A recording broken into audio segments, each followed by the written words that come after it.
So we're going to begin. I'm going to begin, and we're going to be looking at some ways that children's Bible story books have illustrated the story of creation. You have some handouts in front of you. Let me tell you, for you have at your places, you should have the Common English Bible translation of Genesis 1:1 through 2:4a, the first story of creation, and you have the second story of creation in Genesis 2:4b through 25, and Ted's going to be working with that. You also have a handout from the Common English Student Bible, and I'll be using that. In the middle of the table are some Bible story pictures, and there's not one for everybody. I just want to tell you that. That's a collection of illustrations from Bible story books that I'm going to be referring to in just a moment. And so if one person would take up, and I'll tell you which one I'm looking at, one person on the table would hold it up for the rest of you to look at. Those are there's not enough for everybody. So, well, you know, the cost of printing at Staples. So I decided to economize and save trees and just do one set for us all. As Ted said, we also began this work after God's big plan. I decided after I retired from McCormick that there was still a Bible story book that needed to be written. I reviewed for a book I wrote called I Wonder, Engaging a Child's Curiosity About the Bible. I looked at about 25 Bible story books, and I realized when I looked at them, and they go back, you know, I think one of the earliest ones I looked at was, I found my childhood Bible story book, which was really fun.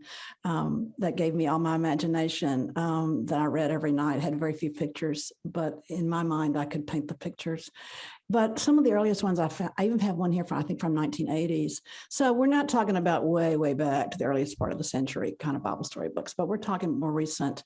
And I found that there was still room for yet another Bible story book, and my priorities were pretty simple when I wrote the plan for publishing plan to submit to Westminster John Knox. And basically I wanted a new Bible story book with inclusive language for God, a Bible story book that included and with really incredible illustrations. I wanted new art, and I wanted all kinds of people represented. And most important, we wanted pictures that represented what people looked like in the Middle East, and not like white folks in the United States, honestly. So that there was the diversity represented. Skin color. Skin color is really, really important. And if you look at really old Bible story books, you won't see that. I also wanted all the diversity that we have in our culture represented, different abilities, and finally wanted really, really good stories and writing. So growing out of this course that Ted and I taught, we had a number of people who had written Bible stories for us as a requirement for that course we taught. And then as I retired, moved to Nashville, and found myself teaching at a couple of courses a year at Vanderbilt Divinity School, because I failed retirement so many times I just don't even stand up to say, "Are you a retired educator?" Because I keep failing and finding more things that give me joy, like what Ted and I are working on right now. So we got this Bible story book together, and I said, "Well, Ted, who do you want to write?" And he said, "Oh yeah, how many can I write?" And I said, "Well, 8 to 10 would be great, you know." So in that Bible story book, which is here on the table, if anybody hasn't seen it, Ted, the Genesis stories in Ted, I could tell you exactly which ones are his, and he could too, but he wrote a lot of them, including the first two that we're going to have today. So let's look at these Bible story books. And again, I will cue you and somebody hold it up for the rest of you, and I'm going to make some observations about them.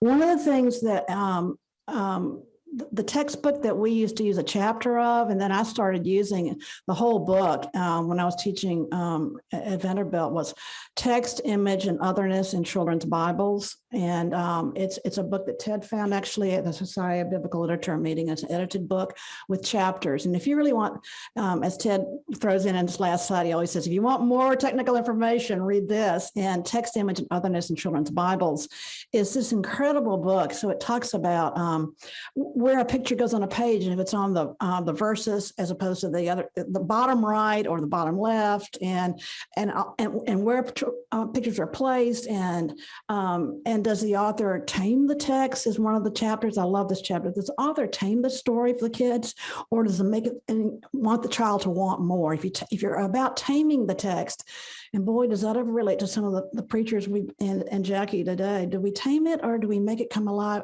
As we heard this morning about taking a risk. And I think it's a risk worth taking. One other aside is that when you click on and for these would be for your virtual friends too, if you click on this workshop in the APCE app, we gave a handout for this. So a lot of the books that we're mentioning, all of these Bible story books that I'm showing you right now, all of them are listed. But the way you get to that handout is to click on this workshop in your APCE app. Have y'all found all that? Is that new information? Is that okay? All right. So one of the things to really think about, and it really applies to these first two stories, and Ted's going to give you some really great slides background on these two stories of Genesis. And the other thing we're doing in this workshop that I don't think we mentioned yet is that this is our current writing project, and we went round and around about what do we want to do next, because I can't tell you what fun it is to write with a biblical scholar and a biblical scholar who wants to write for children. I am so blessed in my life to know.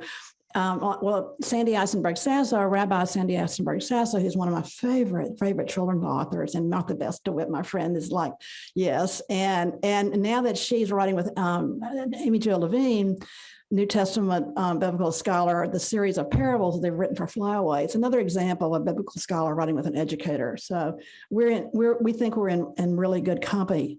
So when you look at some of these Bible stories, are they do they conflate the text? A mashup, so to speak. So when, like for example, in the birth story of Jesus, do they mash up? Is it a mashup? Do they conflate the stories? Do they conflate Matthew and Luke? Or do they clearly identify that this is a reading from Matthew or this is a reading from Luke? Because there's shepherds in one and magi in another. But when they conflate the text, again, it's that whole thing of what do you have to teach a child they have to unlearn later? So later they learn, well, why did I not know that? I mean, I used to get students in seminary and in the biblical studies class, I remember when somebody would lecture, I don't know if it ever happened to you, but start talking about the two authors of Genesis and two stories, and people would say, whoa, wait a minute. What do you mean two stories? Well, have you ever read them? Have you ever noticed how different they are?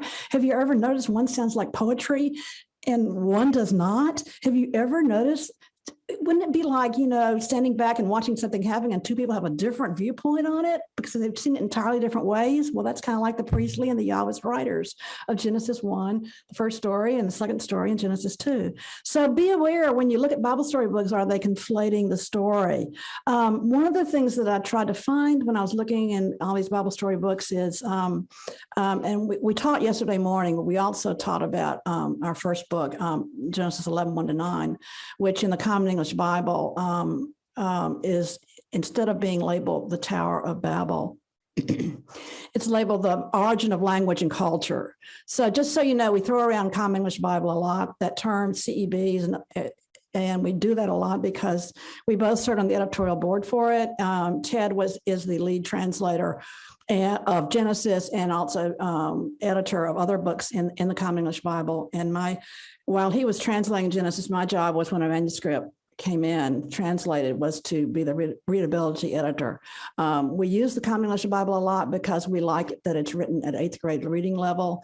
And Ted can talk about his, I think some of his slides compare King James, NRSV, NIV, Jewish Publication Society, and CEB. And it gives you some quick reads on how different verses are translated and different Bibles. But for us, for now, we're looking at the Common English Bible just because Ted actually sat with the Hebrew and translated it as he was instructed by his editor. Don't look at anything else, just sit with the Hebrew.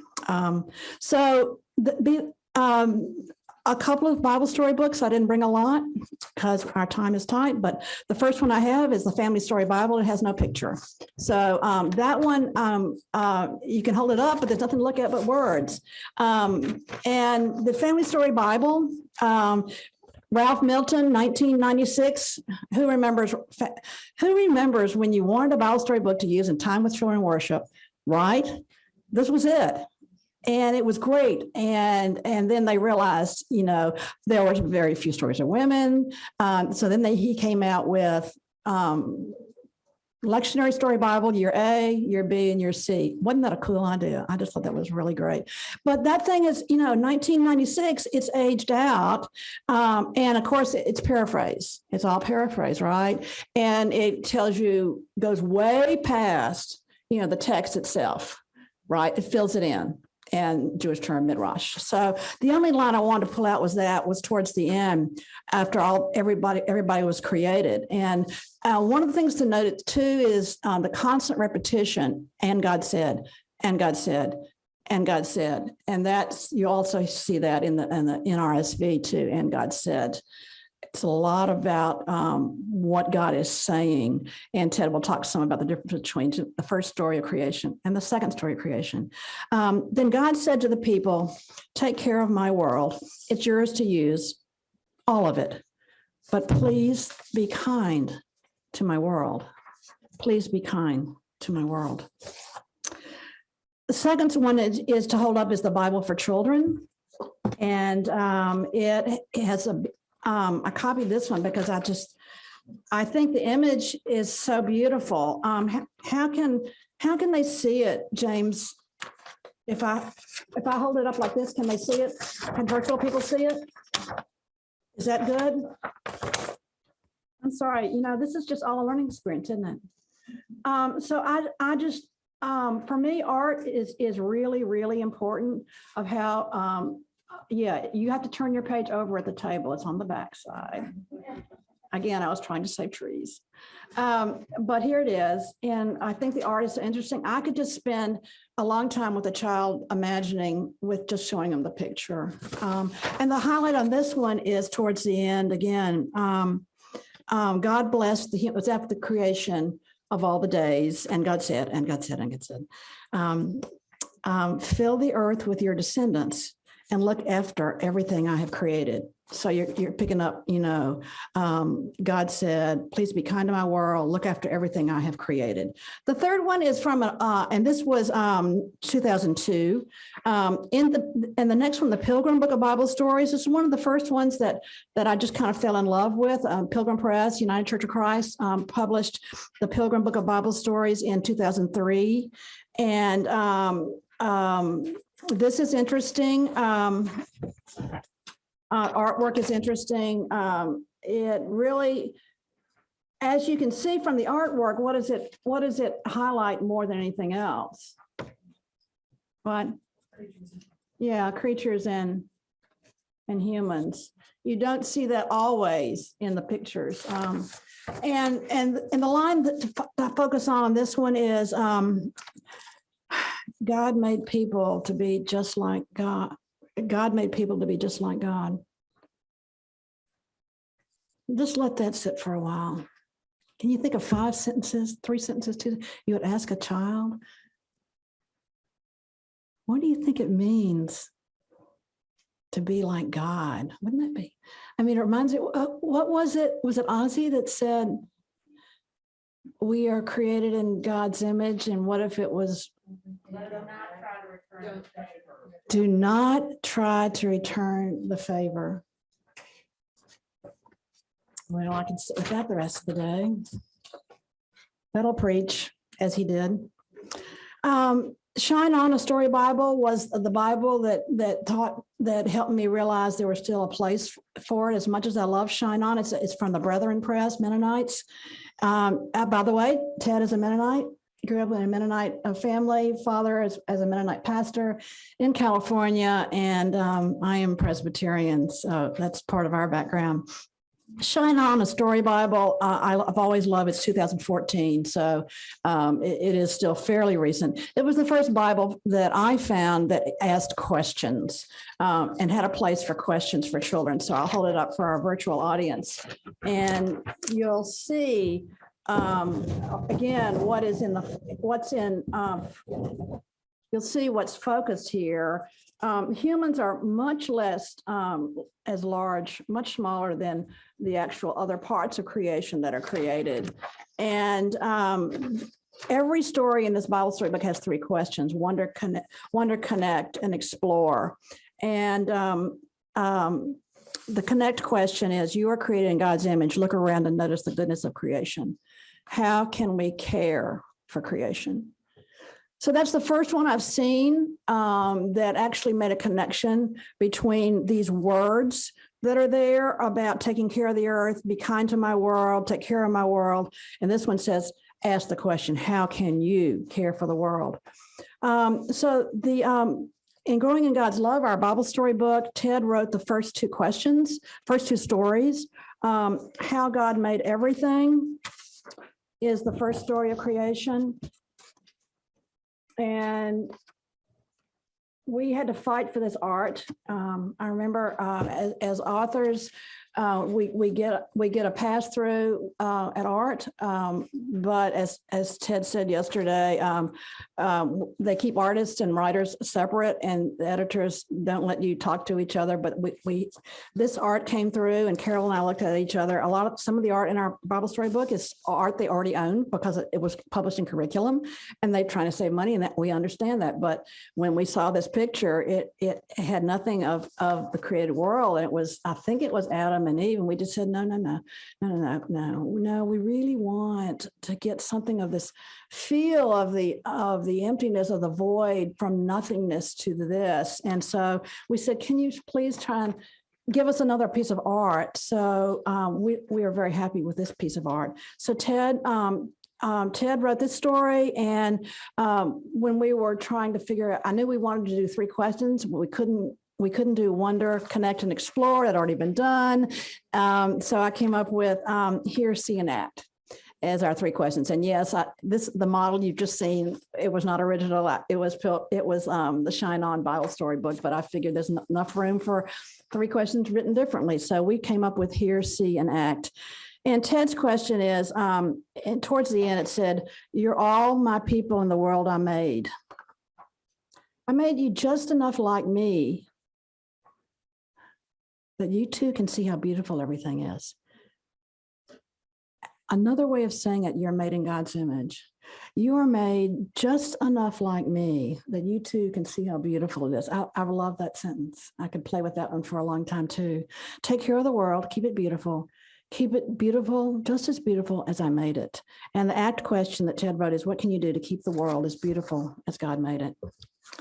And then the second story of creation that we're going to look at today, and we wrote a new story for the first story of creation. The second story that Ted took the lead on is based on this one. We were all farmers once.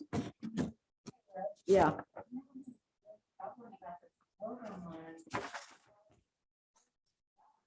Oh, no. Which is great, but they say God made people to be just like God. So, yep. They got something right. They got some things right and they got some things wrong. I asked them what Bible translation, because at this point, Common English Bible was, I think it was available. I asked them, they said, no, we went with NRSV. So though you don't see any male, any gender pronouns here, but thanks, Kathy. Yeah. Yeah. Not my favorite art.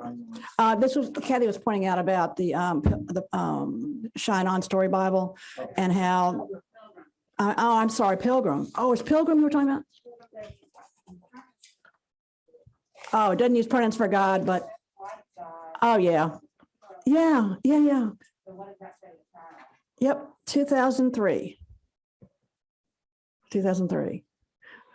And I I think we were more aware in 2003. Martha Best, do you remember 2003? Were we focused on images of color? I thought so too. I thought particularly we were in curriculum. Yeah, particularly. Okay. We were all farmers once and you're going to hear a new version of this. And we were all farmers once, and it ends with, there's another story that God's people told about the beginning of the world. In this story, they wanted to tell us why they were farmers. They wanted to tell us why being farmers kept them alive, and why farmers keep everyone alive. And this is really interesting because Ted wrote this. This Bible was worked, the Bible storybook was worked, came out in 2018. So writers were working on it in 2016. So you wrote 2016, your question was, find out where your food comes from and who grows it. Visit a farm near you and ask what it's like to be a farmer. And that's really where we're connecting with this story today. And the last, and then there are just two more and I'm done.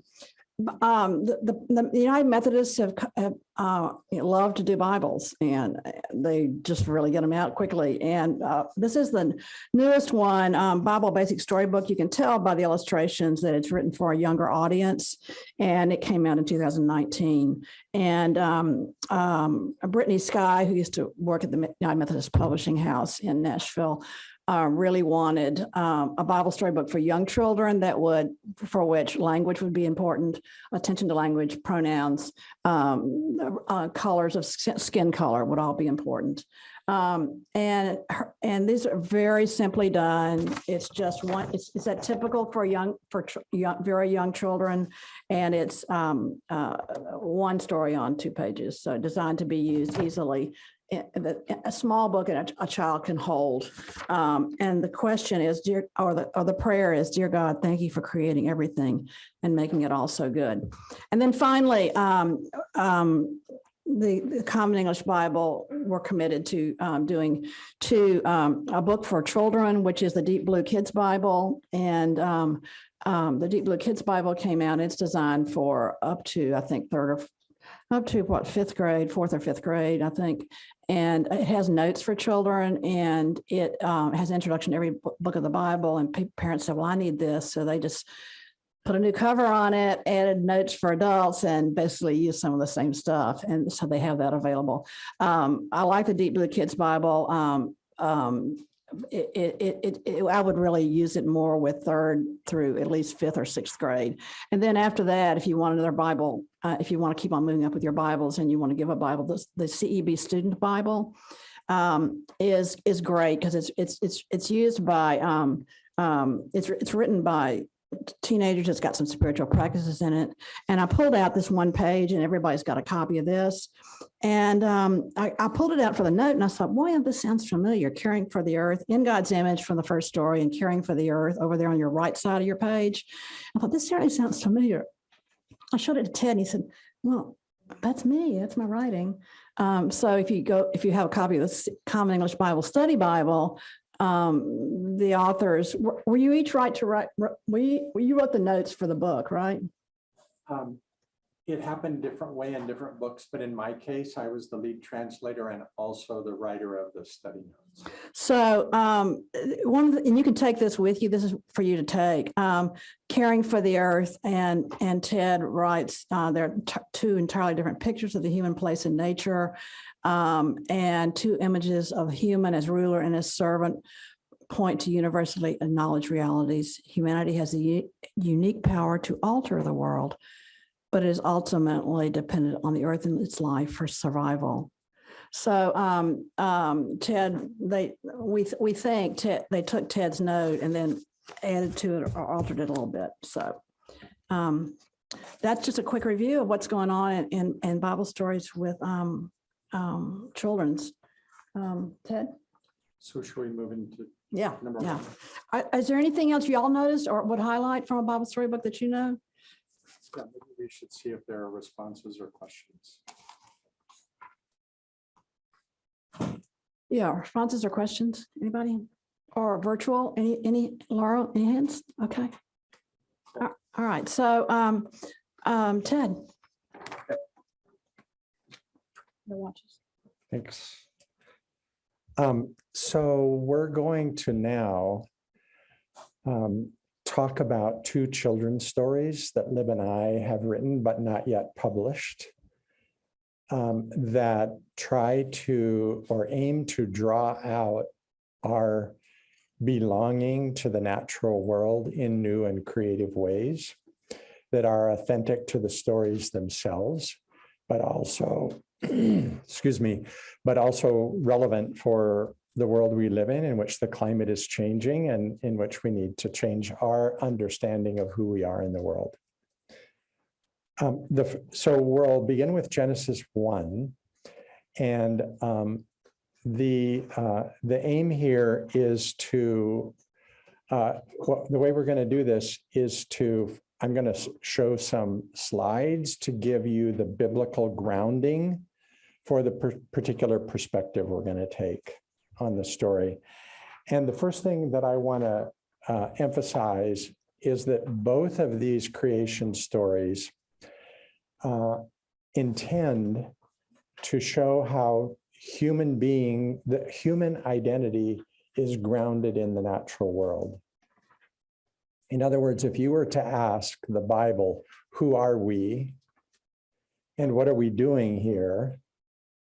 The very first answer the Bible gives us is, you're a member of the community of life. You're a creature like everyone else. And you have responsibilities in that world. Now, we tend to jump ahead in the Bible and we go to like Mount Sinai, or we go to the law, or we go to human community, or we go to Jesus. But the very first thing about human identity in the Bible is that we're members of the community of life. That's the first answer. We just forget that. But this is answer number one. If we want to know who we are in the world, we're members of the community of life. As Lib has just been saying, there are two accounts of creation at the beginning of Genesis. The first is in Genesis 1:1 to 2:4a. You have a copy of that from the Common English Bible on your tables, usually attributed by scholars to a priestly writer because of the religious connotations. For example, the establishment of the Sabbath and the day of rest at the end of that story of creation in 7 days. I'm going to raise this up a bit. Sorry for the disruption. Thank you. And then the second story in Genesis, beginning in Genesis 2:4b and going to 25, it continues into chapter 3. This is the story of creation in the garden and is usually attributed by scholars to an author called the Yahwist, because this author prefers to use the divine name Yahweh when talking about God. So these are the two accounts of creation that Lib and I are using as the bases for these two creation stories. Let's start with Genesis 1. We're going to use the blue word ruach in the first verse as our key that unlocks this story. In Genesis 1, let me just read this over. This is the first verse of the first creation story. When God began to create the heavens and the earth, subordinate clause. Now, this is what's there at the point God is creating.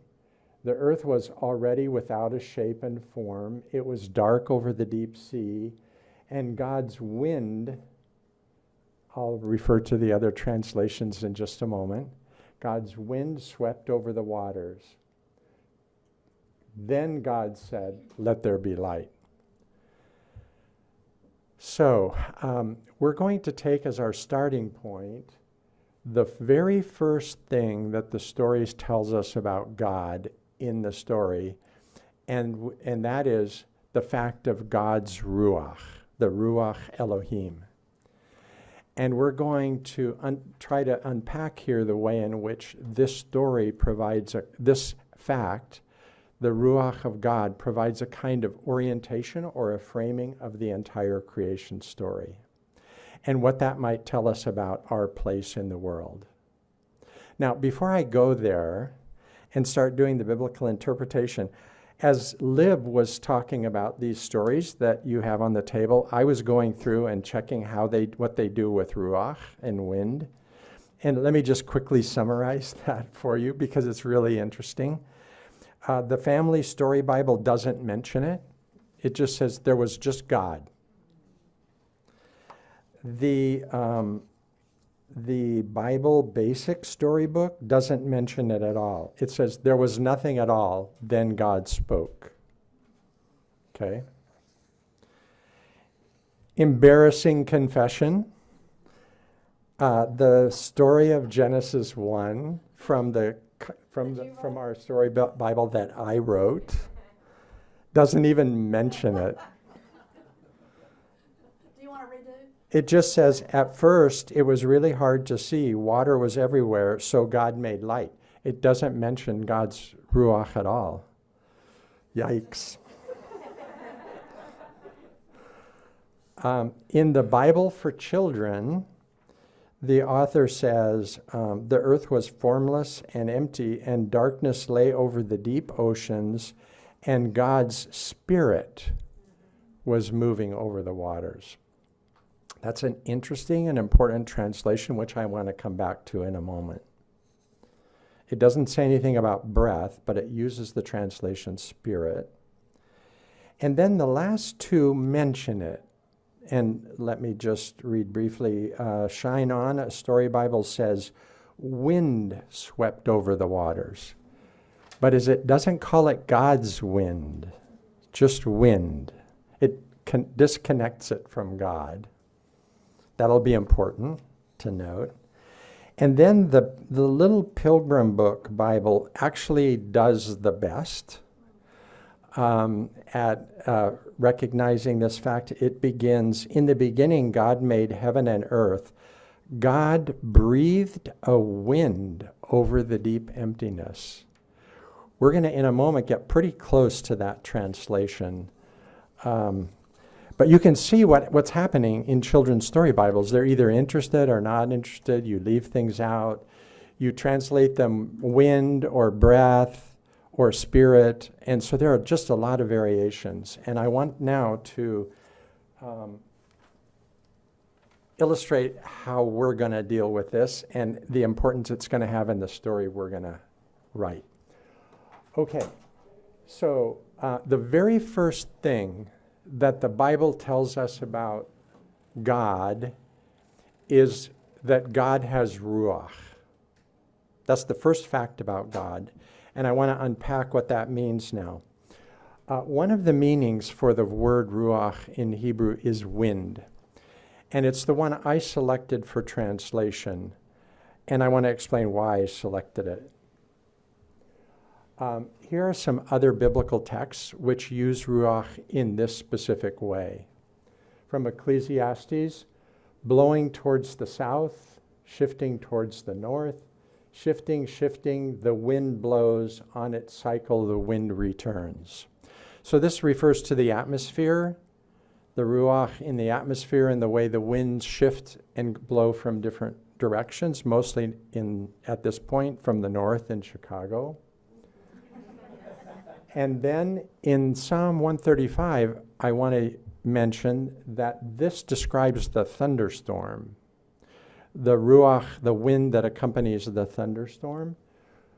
God who raises clouds on earth's horizon, making bolts of lightning for the rain, leading out the wind, Ruach, from his reservoirs. So this is the thunderstorm that's coming in from the Mediterranean in the land of biblical Israel. It's right on the eastern shore of the Mediterranean, and all the weather comes in off the sea. It picks up moisture off the sea, and it dumps the rains on the mountains of biblical Israel, and that's the source of life. Without these rains, the agricultural economy of ancient Israel was dead. So the Ruach represents the wind that blows in over the sea. So this is one good way of translating it.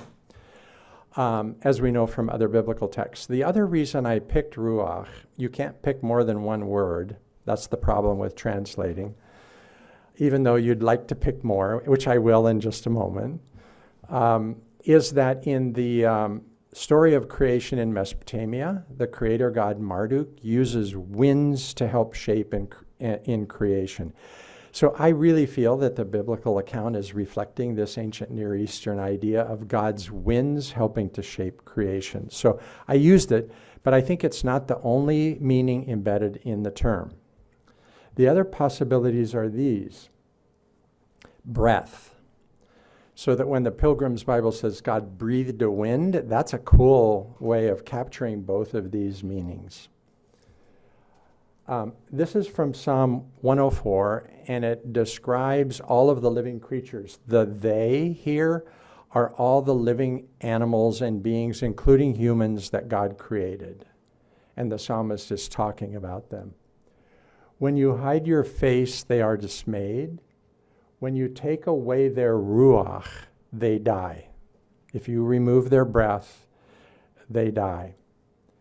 And they return to the topsoil afar. We'll return to that idea in the next creation story. When you send out your breath, they are brought to life, and you renew the face of fertile land, Adamah. So if God removes the breath of creatures, they die. When God sends out God's breath, they come to life. Now, what this means is that Ruach, number one, can refer to God's breath. I'll let you sort out the theology of that, but what this means is the breath we're breathing is God's breath, period. Right?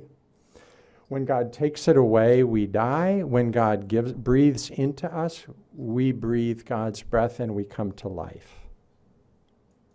Okay, so God has breath, and the breath of God is the breath that enlivens us. It's the breath you are taking how many times a minute? Right now in this room is God's breath. Now, let me ask a question. This is the CEB. So since I translated the CEB in Genesis, we're a little ahead of the game on the, the direction we want to go here. But the NRSV, I note, and the NIV translate Ruach, spirit, the second time. Why? Any ideas? We don't know. They didn't tell us, but I'm going to guess in a minute. To bring something back to life. Okay. In other words, it's the positive side of bringing to life. Okay, I'll divulge my guess. My guess is that when we're using Ruach for regular people and for regular animals, breath is okay. But when we're using it for God, we have to do something different. And we have to say spirit. But it's the same word in Hebrew. They didn't make the distinction. They could have used a different word. Although I don't think they have a word for spirit. That's something I want to say in just a minute. But so I think we're nervous about equating our breath that we breathe and God's breath. And we're nervous because we see the world divided between matter and spirit. And this is one of the great divides that has disconnected us from the world. That we think there's a spirit world, which we're part of, and then there's the material world, and it's the spirit world that's important, not our belonging to the natural world. The psalmist doesn't make the distinction. For the psalmist, our breath is God's breath. Okay, yes? It'd be interesting to know what the Septuagint does with that. It would, whether they already make the split or not. Yeah. We'll check it out. Dividing spirit and body too. Yeah. It's the idea that we're dividing between spirit and body.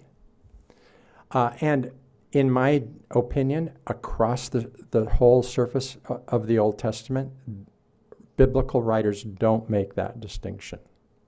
The fact that in later theology we've made the distinction is one of the great faults that has removed us from the natural world.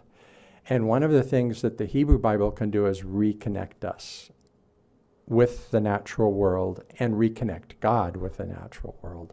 And here it's happening right here in these two verses. So breath is another meaning. Okay, a third meaning is words or speech for ruach. This is from Psalm 33. By the Lord's word, there it's davar, the Hebrew, the skies were made. By his mouth's breath, all of their hosts. So there's a parallelism here between word, davar, and ruach, breath. So speech is breath, right? We know this because we're all wearing masks, right? Now in COVID, that breath and speech are part of the same thing. And so this is a third meaning. Now, this is going to be especially important for Genesis 1 because Genesis 1 is the creation story in which everything is made by God's speech. And God said, "Let there be light." And God said, let the waters teem with animals. And God said all the way through. And each time God speaks, the idea of God breathing is embedded in that speech. The word isn't breath when he speaks, when God speaks, sorry about that, when God speaks, but the idea of speech as breath is prominent in Hebrew thinking. Okay. Here's just another example of breath as speech. For the Lord's mouth has commanded, and his ruach has gathered them. So words, commands, ruach are synonymous. Now, having gone through the meanings for ruach in the Hebrew Bible and the way in which ancient Israelites thought of the term, how would you translate ruach in Genesis 1? You could use any one of these three translations, or better yet, when you hear the word ruach Elohim, or the ruach of God, or God's ruach, we should be thinking of all three at the same time. So when God began to create the heavens and the earth, and everything was without shape and form, and there was all this water, and God's wind, breath, speech swept over the waters. So this connects everything together, and what it means is that the first fact we have about creation is that in speaking, we have the breath of God filling the universe. And it's this breath that's going to refer to the wind in the atmosphere. It's going to refer to the breathing we do. And it's going to be referring to the speaking that God does when God brings everything into existence. So what this one word does is it tells us that this is a story of the world in which everything is connected through air. The atmosphere, the breaths we take, the winds that blow, and the words we speak. This is a very powerful way of thinking of connection. In other words, we and all living things and God share the same air, the same breath. Recovering that idea, especially in these times of COVID, is especially a powerful notion. One of the ways we've disconnected ourselves from the envelope of air and the biotic world that we are members of is by translating Ruach spirit, as one of those stories did. And this is the tradition in King James, in the King James Version and in others. So the King James Version says the Spirit of God. The NRSV actually goes to wind.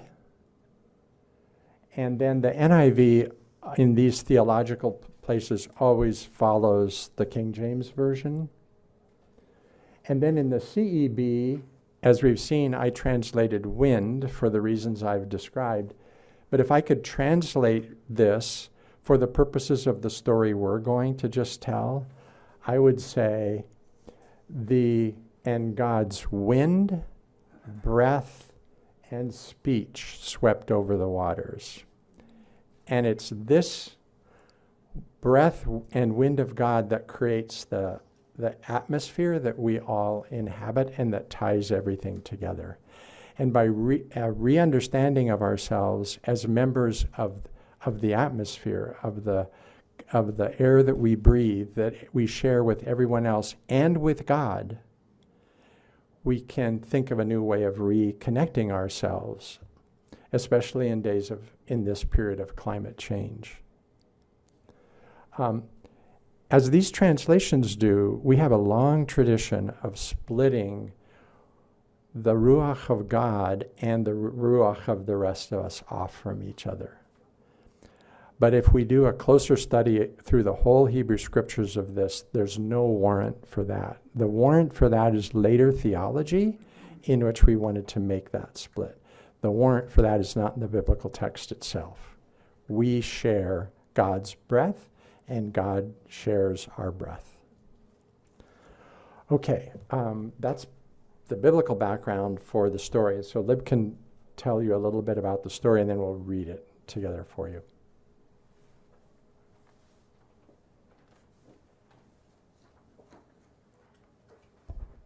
We decided that we really wanted to focus on Genesis 1 and 2, the two stories of creation. We rejected other stories. We thought we might do Noah, the flood, and then we thought that's really challenging. Ted and I both find that story fascinating, but he said, it's really a difficult story, Lib. I said, why don't we go with the two stories of creation? I said, great, let's do that.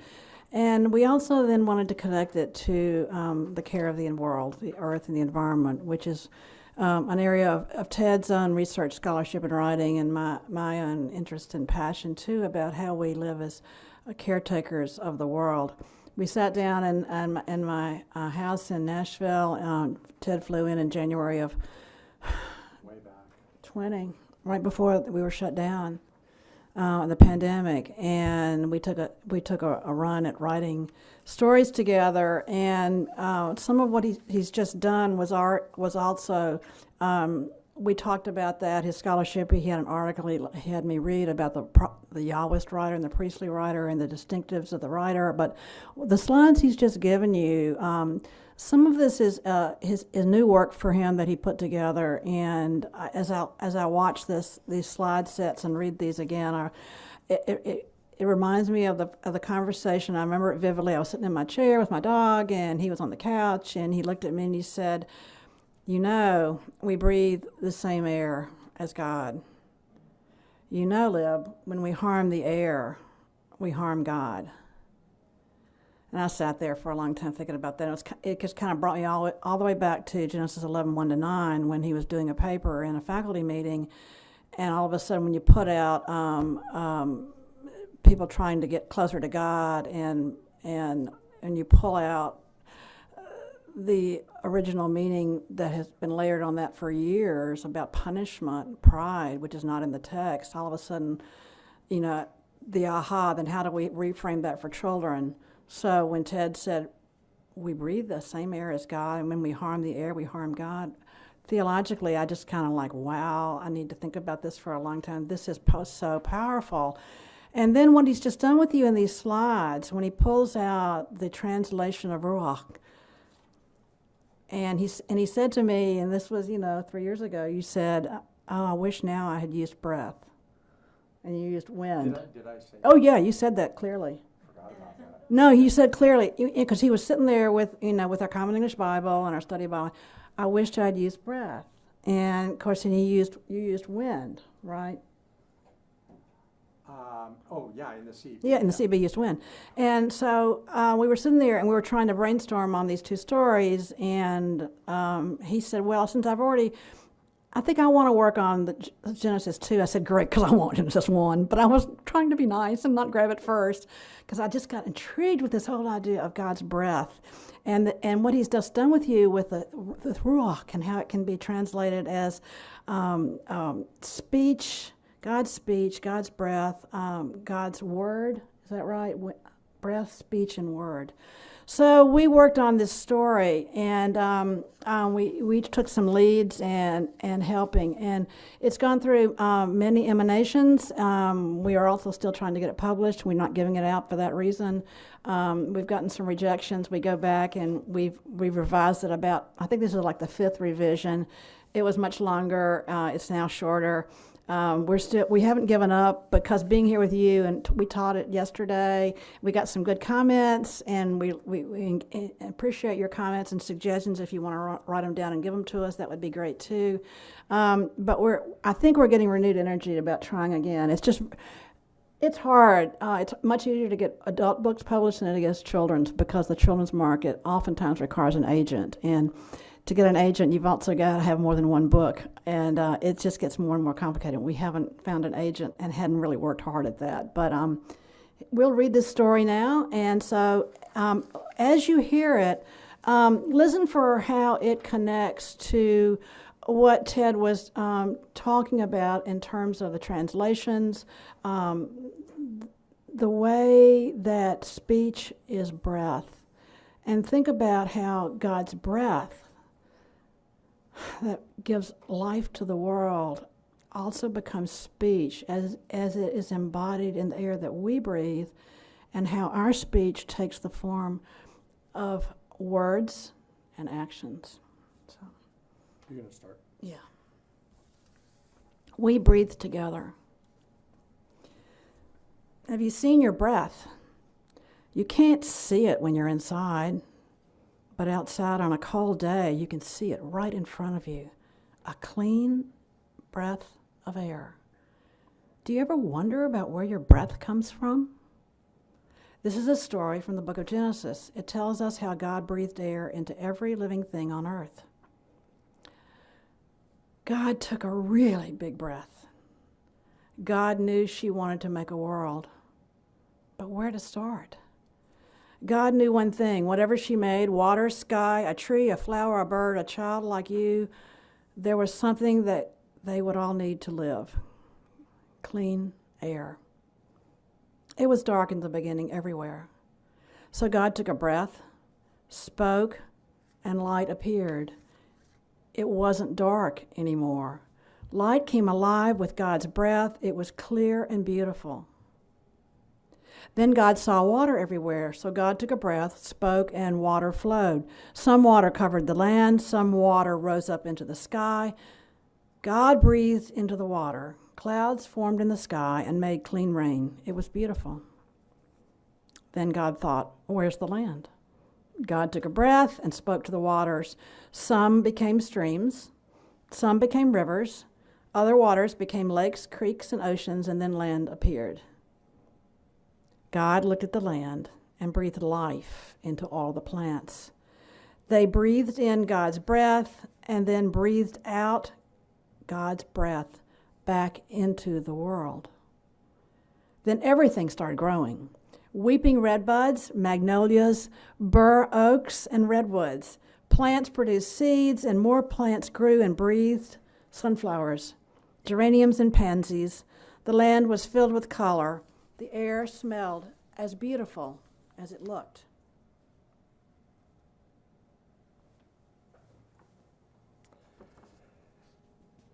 Then God breathed high into the sky. A yellow sun brought light into the day.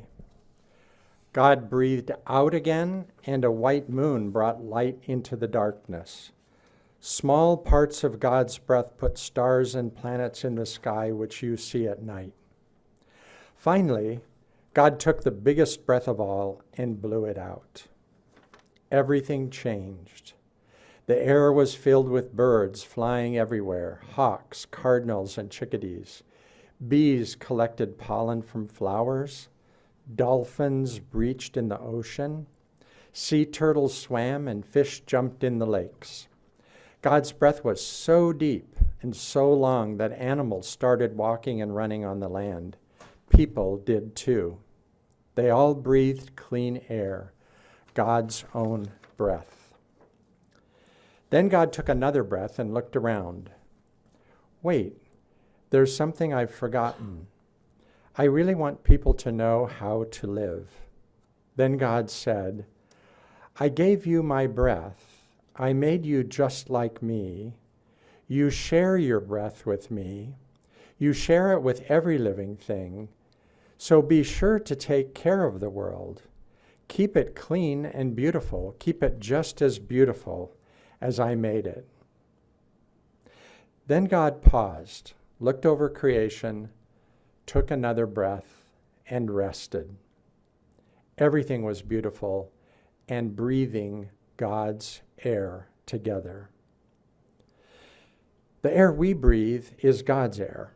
God breathes the air with us. If we harm the air, we harm God. If we harm the air, we harm every living creature that lives on the land and in the water, everything that grows on the earth. Some things we do make the air and water dirty. When it's hard for all of us, then it's hard for all of us to breathe. Big smokestacks send dirty air into the sky. Some cars send out smelly and dirty air, and it makes us cough because we can't breathe when we are near them. Kids with asthma have a really hard time breathing that kind of air. When we throw plastic bags into oceans and rivers and streams, it makes it hard for fish and sea creatures to breathe. But when we take care of the air, then everything that lives on the earth and in the water can breathe. We can help the air stay clean with wind farms. There are really tall wind turbines on these farms that make energy for our homes. When we put solar panels on our homes and buildings, they store up clean air from the sun that gives us heat and electricity. And we can always plant flowers and trees in our gardens and in our parks. God wanted to fill the world with clean air so we could breathe together. And that's what God did.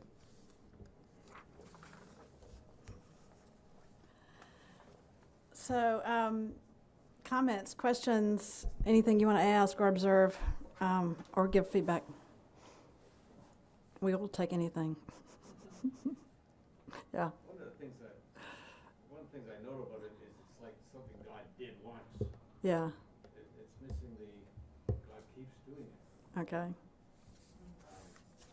That's great. Mm-hmm. God keeps breathing. Mm-hmm. Mm-hmm. And the other thing that came to mind as you read that story, it's a beautiful story, by the way. You guys are really onto something. I remember going to sleep once with my son, and he wouldn't go to sleep. And so I just started breathing this way. Mm-hmm. And he started to take my breath on. Mm-hmm. And then he fell asleep. Yeah. And I think there's something of that rhythm that should be in this too. Yeah. Thank you. Thank you. Very helpful. Somebody else? Yeah.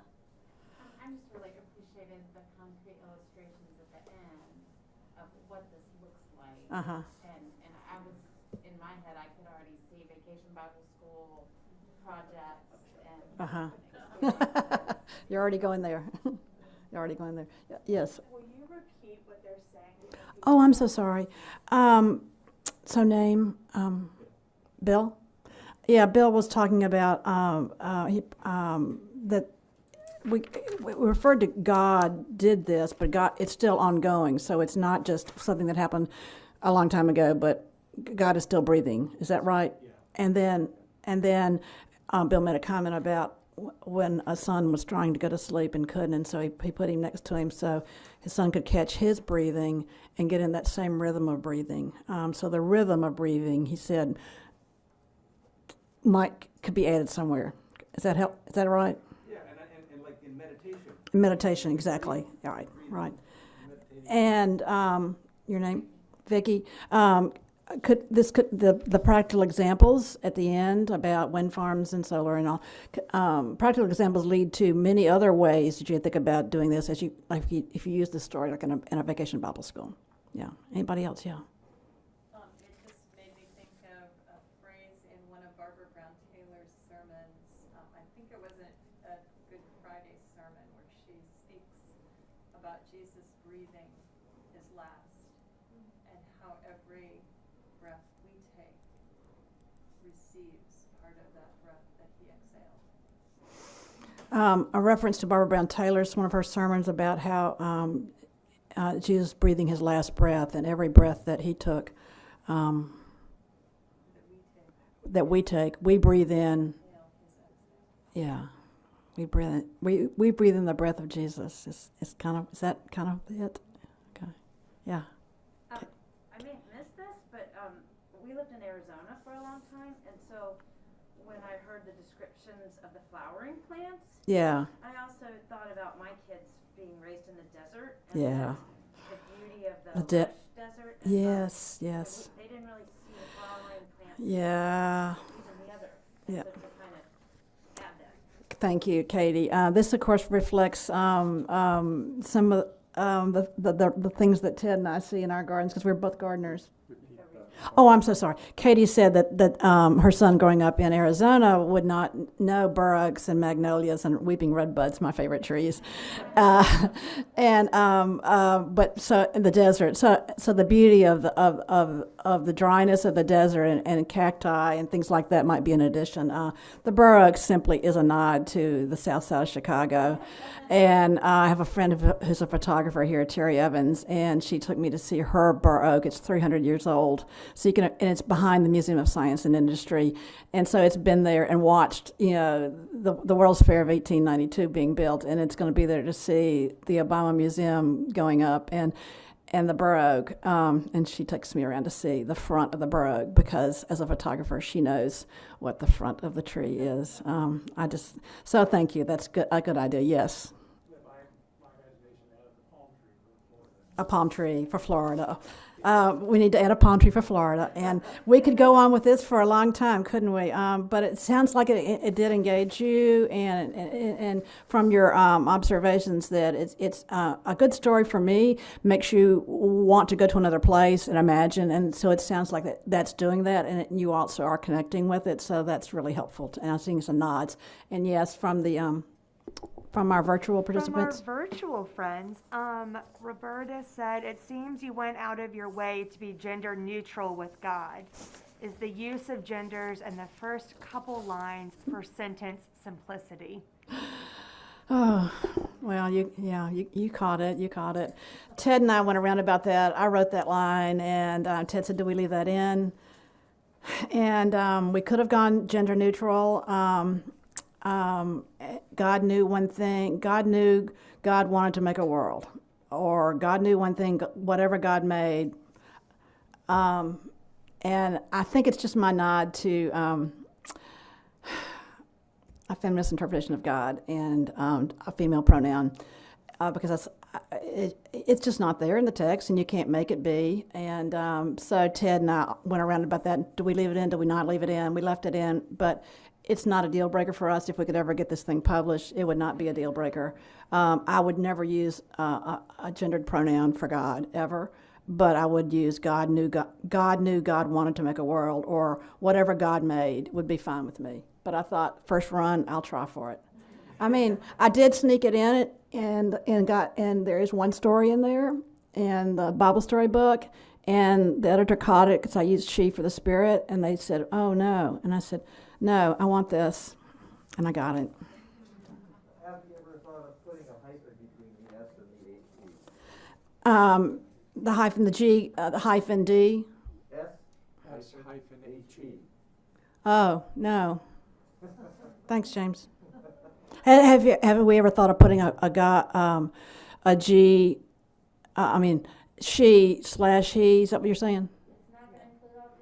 A version of it. Yeah, because then that's gendered. That's gendered right there, and it doesn't include, trans. It doesn't include trans, bi, all that. So trying to stay away from any gender, or I am certainly not going to. Yeah, I could certainly be happy with God. Another question from the virtual community, and then we need to move on to the next story. Yes, a few more questions or comments, and you can also read these later at Liv and Ted too. Sarah shares one text feedback thought. I don't think most kids put plastic bags in the ocean too frequently. Maybe another way to say that is when the plastic bags we use end up in the ocean. Okay, can you say that for us? Because I'm not gonna try to write it down. Yes, and a couple other thoughts about plants. Okay, why don't you, would you make sure we get a copy of that, because our time is running, and we want to make sure we get to the second story. We've got. I know. Thank you. Okay, we only have about 15 minutes left, so we'll go quick on this one. We do have a second story. The story, and I might just say that what's just happening in this room happens all the time in interpretation. Genesis 1 gets all the attention, and Genesis 2 gets left in the shadow behind Genesis 1, and here it goes again. I started doing a lot of work on the Yahweh, so I'm spent a lot of time trying to reverse that imbalance. But we will go quickly through this so that we can try to complete our work on time. In the first story, we picked the atmosphere, the breath of God as the framing device to think of as a context for reconnecting us to the world. In this story, we've picked the land as the connector of everything. And we picked it because I think the story itself uses fertile land as the focus of the creation account. It connects all of us through fertile land. And I want to illustrate how that works, and then and how we got to the title, We Were All Farmers Once, and then we'll read our story. So quickly through a bunch of, a few basics.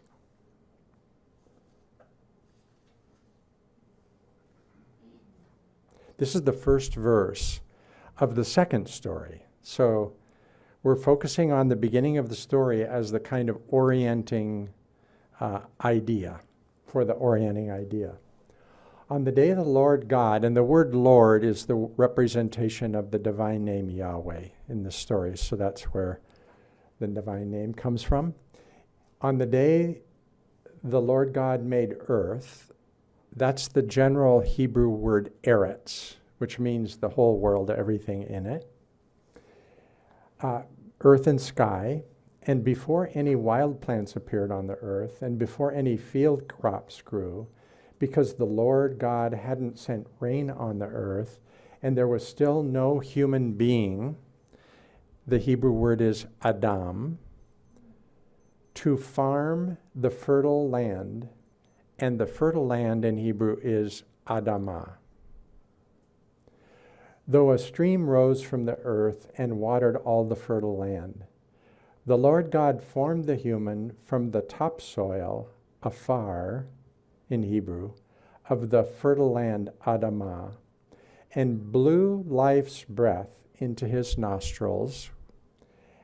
The human, Adam, came to life. Here I want to focus on the fact that the human being is made out of earth in this creation story. Not in God's image in this creation story, but out of the earth. But not out of earth in general, but out of Adamah. In Hebrew, this is a technical term for the kind of earth that is cultivable, that has the kind of life that you can grow crops in.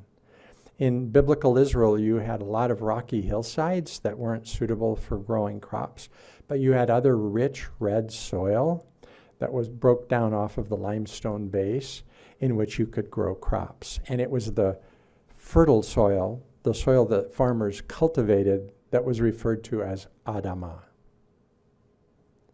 So we as human beings are made not just out of any dirt, but out of the dirt that grows crops. And that connection is underlined by the connection between the word for Adamah, fertile land, and Adam, human. Scholars have tried to capture this play on words in different ways in English. One of the ways is earthling from earth. Another way is human from humus, which is a little better because humus refers to rich soil. My suggestion is farmer from farmland, because it's the Adamah is the farmland in which the ancient Israelites grew all the crops that they used for food to survive. Now I want to talk about, let me go back just a little bit. We notice here that the human in verse 7 is made not just from Adamah, but from the afar of the Adamah. In verse 7. Traditionally, that afar has been translated dust. King James Version, the Lord God formed the man from the dust of the ground. This is followed by the NRSV, by the NIV, by the New Jewish Publication Society. Everybody translates afar as dust, which is a kind of dead dirt, earth. But in the CEB, I translated it topsoil. In other words, soil that has life in it, not dead soil. And the reason I did that is because if you imagine the scene of God walking in the garden, in this story, God makes everything. God is really closely present. God walks in the garden. God stoops down and takes the soil from the top of fertile land and makes the human from that. That's topsoil. The soil at the very surface of fertile land is topsoil. And if you're a farmer, you know that it's that soil that has the most life in it. This is the soil with most life. So I think we ought to translate afar, not dust, but topsoil. Which, by the way, changes your idea in the whole Ash Wednesday liturgy, right? You are topsoil, and to topsoil you return. In other words, the focus is on death and life and resurrection rather than just death, as in dust. Now, when I got this job to translate, I said, this is my opinion. It's not the opinion of all the translators ahead of me, but I'm going for it. And the second translator, who could have changed it, left it, and the editor left it. So bless their hearts. They were pretty adventurous, but they felt strongly enough that this was a legitimate translation to use. And to me, it's the only translation, of course. Now, very quickly, I want to say that Adamah, fertile land, is not the source just of human life, but of all life in this story. So fertile land becomes the kind of orientation for the entire story, like Ruach is in the first one. So in verses 8 and 9, when God plants the Garden of Eden, God plants it in Adamah. And then in verses 18 and 20, when God makes all of the animals, God makes them from Adamah as well. So all living things in Genesis 1 are made out of Adamah. Humans first, plants are planted in Adamah, and all the animals are made out of Adamah. So fertile land connects all of us, every living thing. So we as humans belong to the earth, as do plants and animals and the whole community of life. So Adamah connects us all. This is a great quote from Wendell Berry, who, if we had a modern Yahwist, it would be Wendell Berry. He was a small-scale farmer in Kentucky and a poet. And here's his definition of soil, the afar of the Adamah. The soil is the great connector of lives, the source and destination of all. It's the healer and restorer and resurrector, by which disease passes into health, age into youth, death into life. Without proper care for it, we can have no community, because without proper care for it, we can have no life. I have a friend who used to say there's no such thing as a post-agricultural society. If we don't have healthy, fertile sand, we don't have soil, we don't have life. So in this story, which was written by an agricultural society to explain its identity as an agricultural society, the soil connects all of us. We lose this connection partly because we're separated from the experience of growing our food. We buy it packaged in the supermarket. Wendell Berry has another quote that says, there are more and more people living off of the soil today than ever before, but fewer and fewer people thinking about it. And our hope in this story is that we get kids to start thinking about it. This is just a drawing from one of our McCormick grads, Abby Mohop. Oh, one last thing. When the Lord God puts the human Adam and settles him in the garden to avad it, I've translated that farm. And very quickly, I want to say that the Hebrew verb avad literally and most frequently means serve. So it would be just as proper to translate, God put the farmer in the garden to serve the Adamah.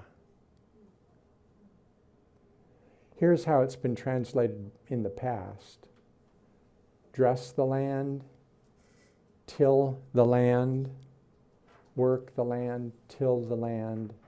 I translated farm the land just because I wanted to get that agricultural quality out. But if I had the chance to translate it now, I would literally translate it serve, because it's such a contrast with the idea of dominion and rule that we have in Genesis 1. So that's just a summary of our identity as humans as it's developed in Genesis 2. So there's a short version of the story that Lib and I are just going to read in just a moment in Growing in God's Love. We're going to read a little longer version of it. And all of this technical biblical research that I've just been describing, you can find in a book called The Yahwist Landscape, which goes through the entire Yahwist source describing the agricultural perspective of this writer. Okay, I think we can read then.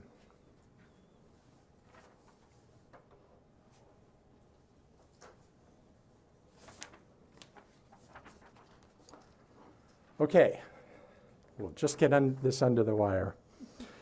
This is entitled, We Were All Farmers Once. And again, titles are so important. The other story we titled, We Breathe Together, which right away sort of sets the stage. And this one, we're trying to set the stage as well. What's your favorite food? How about mangoes? Peanut butter? Oatmeal? Beets? How about Detroit-style pizza with banana peppers? Do you know where it comes from? This is a story of God's people told in the book of Genesis about their favorite foods and where they came from. When God decided to make the world and the first people in it, God knew one thing. God knew people would love their favorite foods. And God knew they'd need them to keep their stomachs full, to feel good, to play and work hard, and to stay alive. So God had a brilliant idea. I'll make the first people farmers. They can grow their own favorite foods. They'll love them, and they'll always have something to eat. Long ago, God made the first person who ever lived.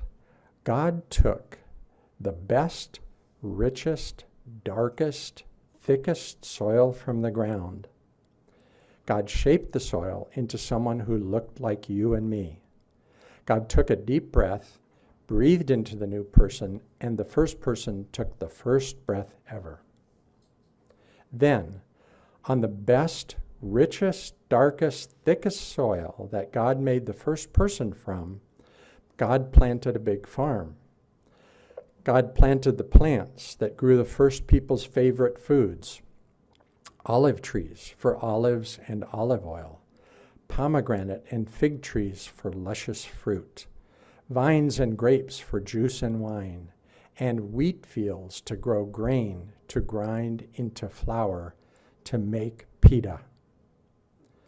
God put the first person on God's farm, and God said, "You're the world's first farmer. Be a good one. Be good to the best, richest, darkest, thickest soil I made you from. Take care of the trees and vines and grain fields. Grow the best food you can. It will taste good, and it will keep you alive." Pretty soon God thought, wait, what's missing? A good farm is bigger than this. So from the best, richest, darkest, thickest soil, God made all of the farm animals to help the first farmer. Cattle to pull the plow, woolly sheep and jumpy goats to give milk to drink and wool for clothes, dogs and cats to keep the farmer company. Sometimes the farmer gave them treats. But the farm had just one person. That made God think, this won't work. We need families. So God made another person. Now God's farm had two people who could start a family and work on their farm together. They were good to the best, richest. There's something missing there. I read this yesterday. There's something missing. They were good. Oh, you mean they were good? They took care of it? Is that what you meant? That's what I meant, yeah. Or that's what we meant. That's what we meant. Well, we haven't read it much out loud. You're kind of like the first or the second. They were good to the soil. They were good to the soil. Is that what we're saying? Yeah. They were good. They treated the soil good. They treated the soil really good. The best, richest, darkest, thickest soil. The soil that they came from, their animals came from, and their food came from, which it's still a work in progress, obviously. It kept them all alive. Now, we aren't all farmers anymore. Most of us live in cities. But somewhere on big country farms we don't even see, and on little city farms we do see, farmers are still growing all the food we eat. Some farmers grow wheat for grain, for flour, for the bread crust, for our pizzas. Some farmers plant tomatoes for tomato sauce to put on top of the bread crust of our pizzas. Some farmers raise cows for milk to make cheese to put on top of the tomato sauce on the bread crust of our pizzas. What does that remind you of? You know? Yeah. I love this. Ted read this.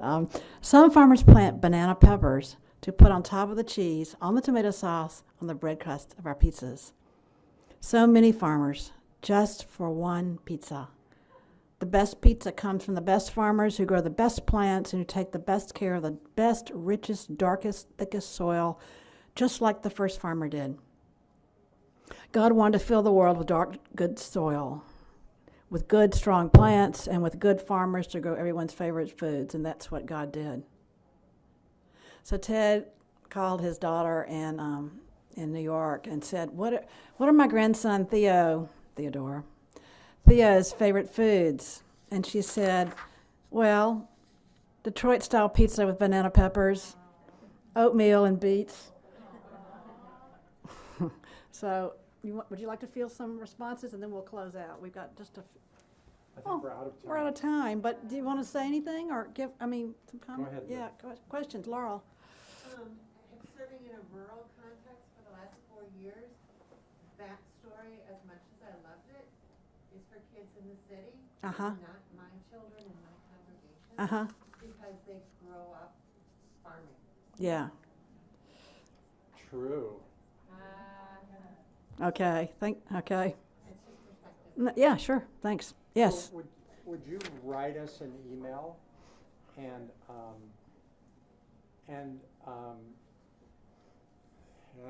tell us what it would look like if it were written from another perspective? Not that we can write both, but that would be good to hear. Say that in the mic. The comment was made that this is a story for city kids. And this is probably, the reason for this is probably that like less than 1% of America's population anymore are farmers. So most of the kids that are going to read this are city kids. I even grew up in Kansas in a town of 2,000 people But I didn't live on the farm, so I didn't have to get up and do chores at 5 in the morning. So even in that context, I didn't actually do the farming. So we'll have to make a strategic decision there, but that's a great point. Yes? Why farmer rather than gardener? Because farmer implies the use of livestock, which carries with it the idea that it's not, that doesn't become useful until people learn how to kill, which is not until the next chapter. So great. The comment is, why not call the first people gardeners instead of farmers? We did. I'll tell you why I suggested this, and that is because this story really explains the agricultural economy of ancient Israel, and we would call them farmers rather than gardeners because they did the whole panoply of mixed agriculture with sheep and goats and cultivation and all that. That would come closest to our definition of farmers. But the question I'm interested in is whether gardeners would in some ways communicate to a broader community than farmers, more than the historical question. I think they would be farmers, but how should we think of this today, and would gardener be better? Great thing to think about. Thank you. Because you can raise a garden in the city, but you can't raise it then. Yeah, no, that's exactly right. And somebody online offered growers. Growers. Okay, thank you. Any other ideas? Put our email. No, this is great. Tell them, don't give our emails. I put 'em Okay, back there. okay. One more question and then we'll conclude. Yeah? I wondered if Adam was made from Adamah, that's not how he just got his name because he was made from it, but because that's who he was. No, exactly. You're exactly right. In other words, it was Adam's identity as a farmer that connected Adam with Adamah. So to be faithful, we got to stay faithful to that cycle. Yeah. Okay, Lib suggested that we give you our emails so that that you can contact us, and they're written here in the front. So maybe I'll just leave it at that. Well, no, you need yours for the virtual. Oh, for the virtual people. Okay. Mine is my last name, Hiebert, Hiebert. You can put it in the chat box, maybe, Lauren. Good. Hiebert1020 at iCloud.com. 1020 is your 1020 is our grandson's birth date. Theo. Lib Caldwell 13 at gmail.com. We are so grateful for your presence with us, for your interaction with our story, for your nods, for your questions, for your comments, for your encouragement, suggestions. We take them all, receive them as your offering of your wisdom. As you know, it takes a village, and we are glad that you're a part of our village today. To our virtual audience, we are thankful for your being here. Yeah, I want to add my thanks. This is a work, as you can just tell, this is a work in progress. And so this is kind of a laboratory for us. And you've been really, really helpful to us in your careful reading and your comments. So it's been a pleasure to be able to share what we're doing with you, but even more of a pleasure to hear back from you. And if you have the time to get back to us with any other ideas, we'd love to hear from you.